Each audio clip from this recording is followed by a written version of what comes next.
Hey everyone, haven't done a review for a while, so in fact it was haven't done anything since the end of January, which was Henke Smokescreen. So yeah, I'm going to do a review today, and the reason I haven't probably done anything in the last couple of weeks is because as soon as I got the item I'm going to review for you today, I have my heart set on doing this one next, so yeah, haven't really sort of had the desire to do anything else. Had to wait for the, this one to turn up. I'm having trouble talking tonight. What's going on?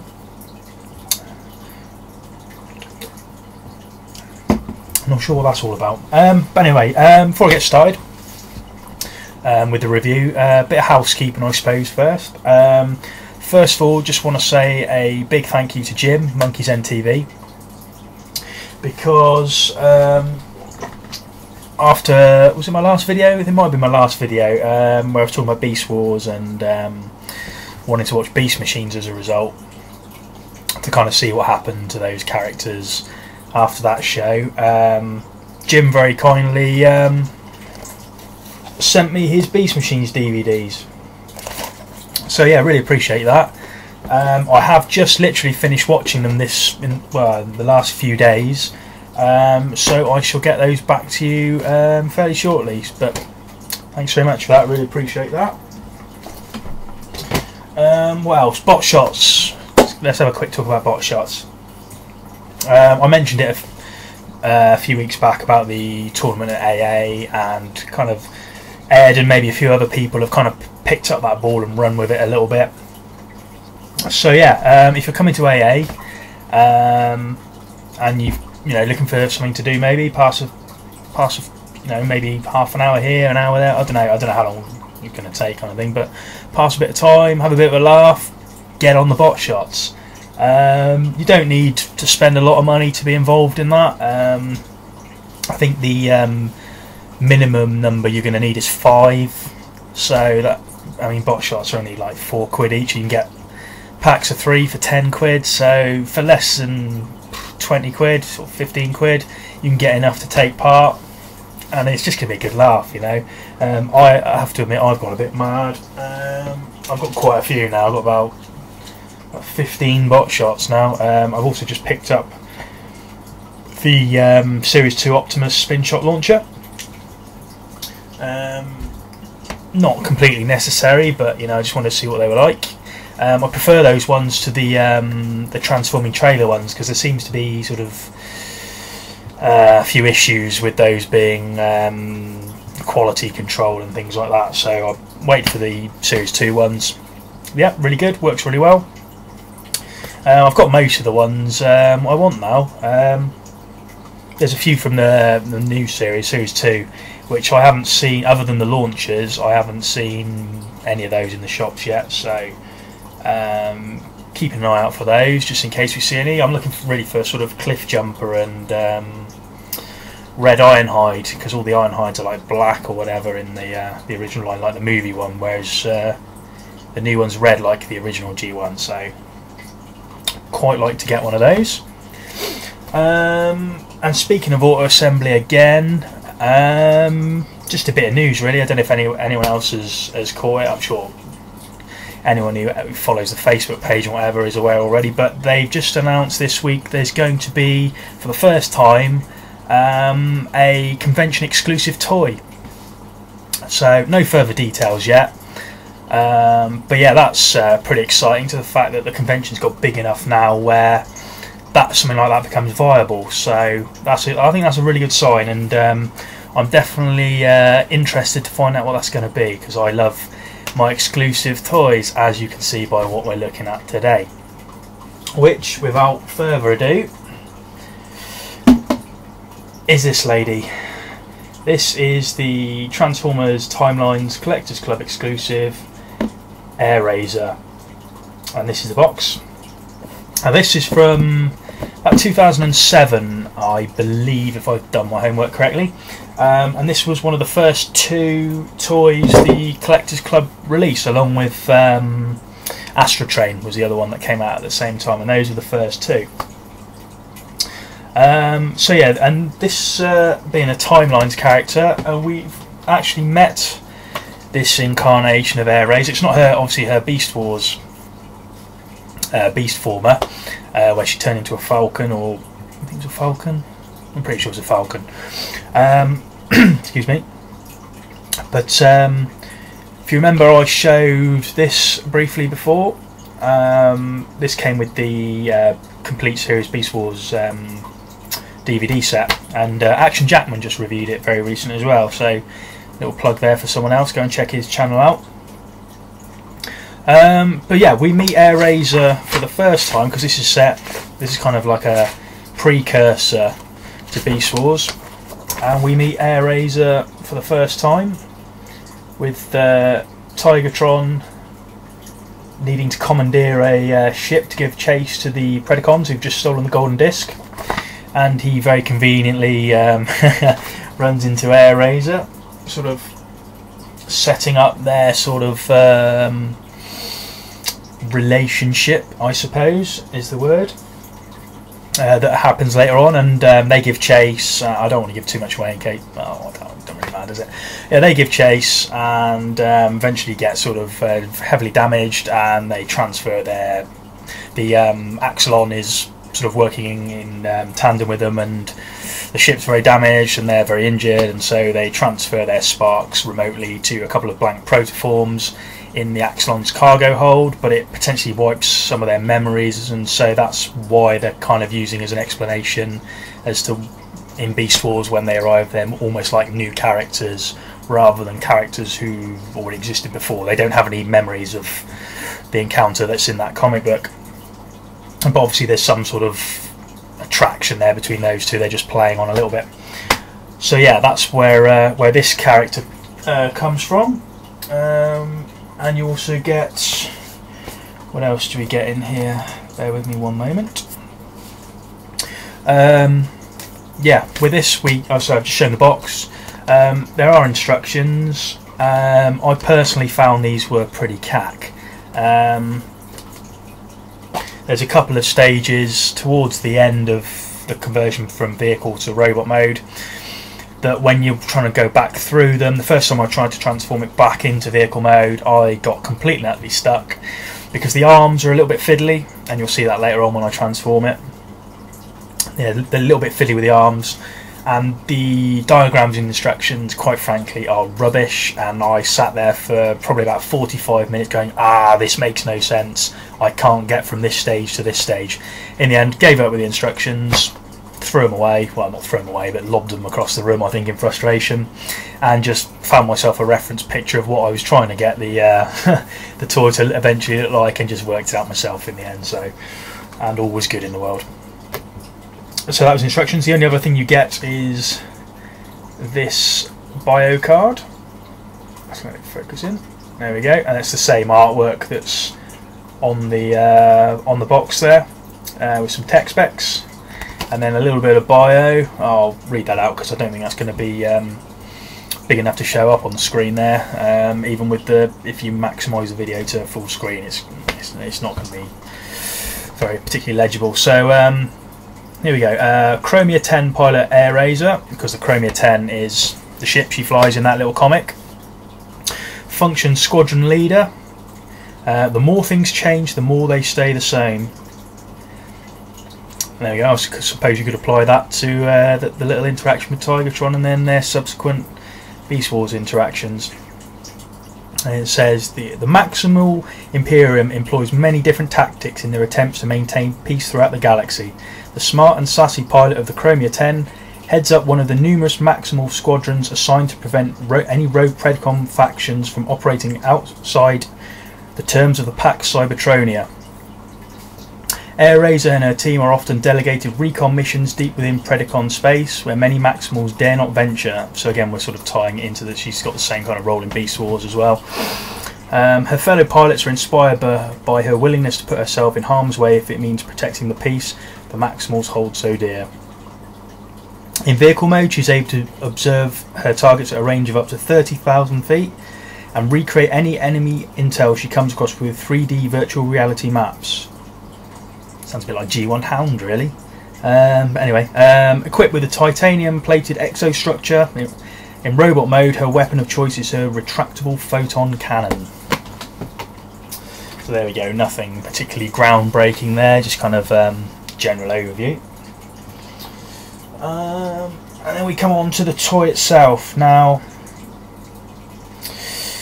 here we go, this is her vehicle mode, and it's a sort of dual nose cone jet. And if you're been watching my channel for a while, you'll know I've reviewed a sort of similar looking jet before, Pretender double header, because I do like double nose cone jets, even though the well, who is it? I can't remember. I think it might have been Ed Bumble Jumper 82 last time said about the second cockpit being redundant and referring to something dark side.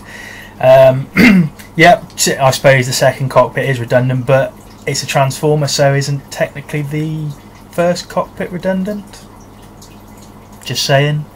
Anyway, so yeah, here we have her in her jet mode.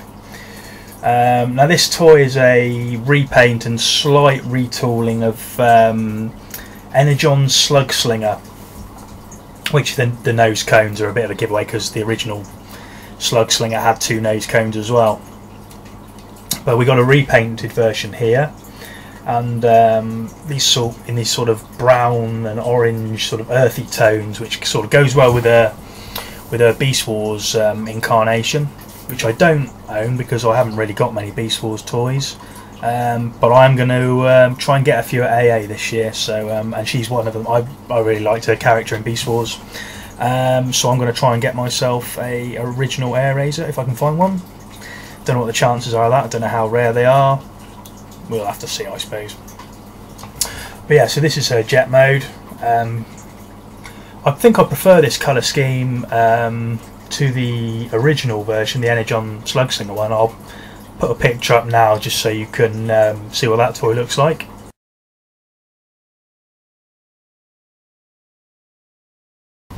And I say it's offset quite nicely with this. The cockpit's in this translucent green plastic. I think that looks, it's like as a bit of a sort of spot colour.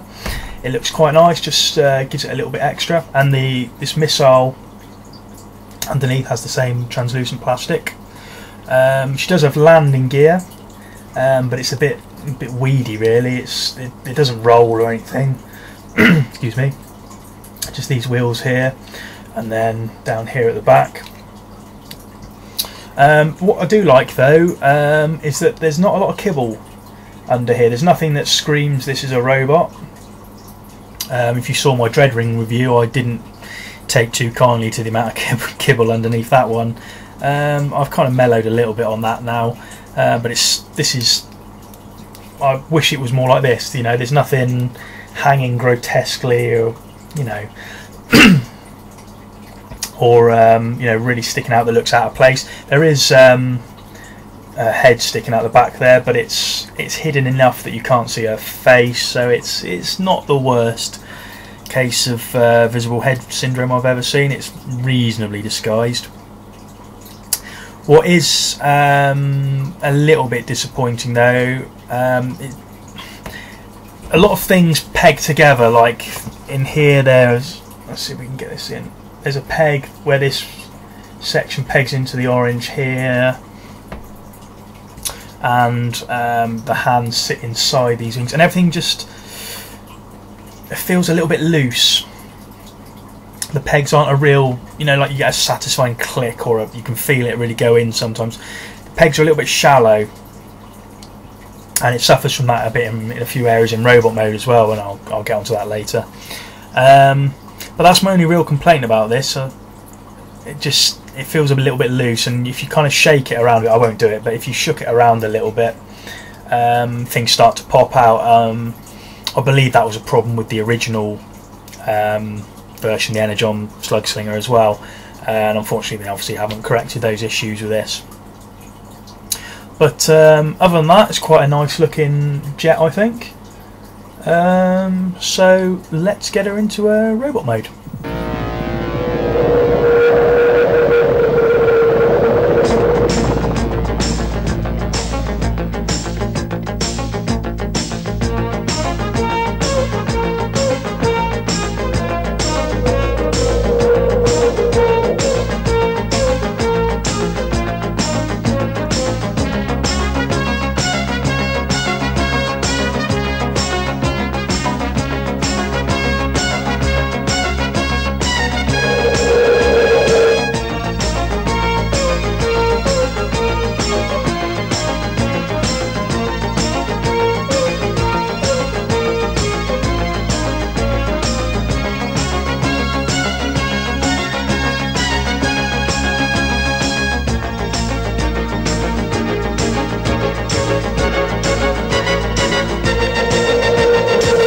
And so here we have the robot mode, and the orange becomes a bit more prevalent in this mode, which is quite, I think it works quite well with the sort of brown at the extremities on the wings and on the legs, and then this sort of main area here is orange. It looks pretty nice. The head sculpt is a original sculpt for this figure. That's the only change from the Energon version. So we can just come in on, get a better look at that for you. There we go, and that is pretty reminiscent of her Beast Wars show face. There we go. Pretty good head sculpt. I say other than the colour scheme change, other than the colour scheme change, still can't talk. This is the only difference from her original mould. In this mode, you've got the missile becomes this shoulder cannon, and it's pretty big, almost a bit too big in a way. Just about get away with that. It will fire. Let's see if we can get that on camera. Go on. Oh no, what am I doing here? Try again. There we go. Don't lose that, whatever you do. You only get the one. You can't actually fire it in jet mode. The firing pin release, which is down here, when it's deployed, underslung as it is in jet mode, the actual release is in a position where you can't get to it, so you can't actually fire that in jet mode, which is a bit of a slight disappointment. But there we go. But yeah, she's got lots of nice detailing on her, quite a detailed chest. Let's see if we can get that to zoom in a bit on the figure and give you a better look. There we go. There we are. And she's got like a maximal badge here on her shoulder. And then she's got her guns from jet mode. Now this is the way it shows you in the instructions to have them. Sort of just, but they do rotate around, so you can bring them up so they're very stiff actually, these joints. Like the only stiff joint on the whole thing. Oh my god. That's a lot of effort to get that to move. Let's just show you that, how you can have them. So you could bring it up so they're, instead of being hanging down, they're up to the side like that. And you can fold them down from there. I quite like them like that actually. So they're kind of hanging off the side but not quite so low. I'll just do the other one as well. So they are really, really stiff.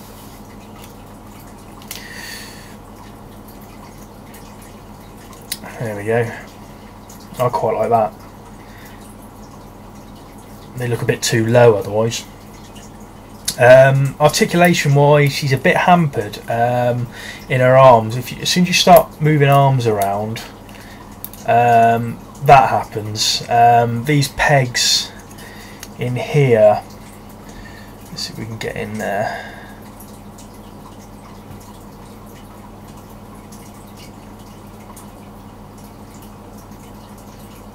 There we go. These pegs here, just and the hole here, I don't know if they're not deep enough or they're just not quite right in alignment, but the slightest bit of pressure, there you go, and they just pop out again. So that's a little bit disappointing. And also the landing gear from the rear of the jet is up here in this one, and those kind of get in the way of the arms moving. It just sort of restricts the rotation a bit and causes you to pop those shoulders out again. So that's a little bit annoying. It's not the end of the world. I've seen worse. but yeah, it's a little bit frustrating. So she's not kind of something you want to sit there and keep moving the parts around. You very much got to put her in a pose or whatever and leave her to it.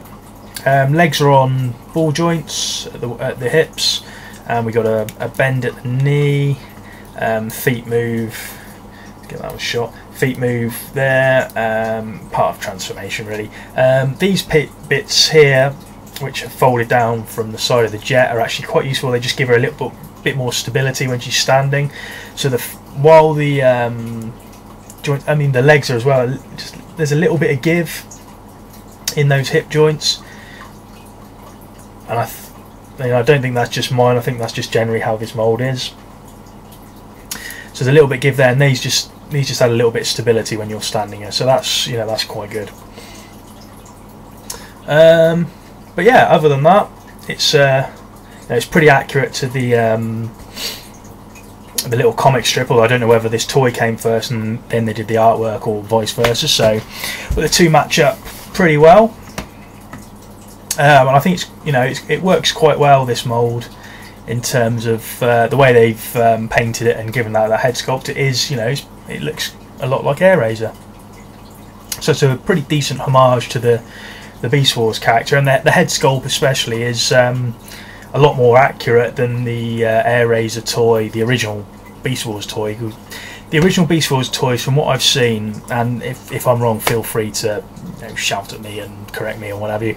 And but I think the original line of Beast Wars were designed before the show. The show was kind of like either not finished at that point, or they hadn't got that far along with the character model. So a lot of the heads don't seem to match up with the toys,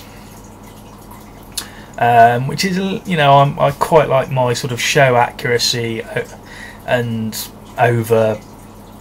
If a toy looks more show accurate, I can let it off for kind of other things. It's why I don't mind Action Masters, actually, because they're quite show accurate in their appearance, even though they don't really do a lot.